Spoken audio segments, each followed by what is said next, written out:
Tomorrow marks 1 year since the historic overturning of Roe v. Wade. The ruling returned power to the states to decide on abortion laws. KCCI's Ophelia Jacobson is live at the State House with how abortion rights have changed in Iowa since the U.S. Supreme Court's landmark decision. Ophelia? Stacey, last year the U.S. Supreme Court handed down a decision that changed 50 years of precedent. Today, abortion still remains legal here in Iowa up to 20 weeks. Still, local leaders say their fight has only just begun. June 24th will mark 1 year since the overturning of Roe v. Wade. The U.S. Supreme Court decision gave states the power to make their own laws on abortion. A year ago, we had the most significant win in the pro-life movement that we've had for over 50 years.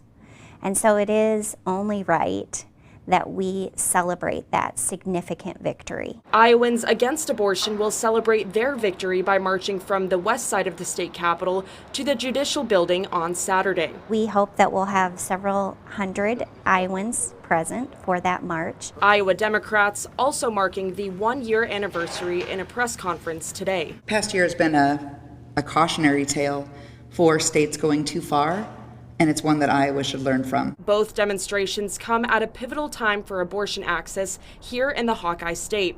Just last week, the state Supreme Court striking down a ban on abortion after 6 weeks, keeping abortion legal up to 20 weeks. The decision prompting opposite reactions from both groups. The decision by the Iowa Supreme Court was good news. Profoundly disappointed. Even with this ruling, Iowa's policies on abortion could still change. A proposed constitutional amendment that would state that Iowa does not recognize the right to an abortion has been making its way through the legislature since 2020. If it passes one more time before the end of the 2024 session, Iowans could see the amendment on the November 2024 general ballot.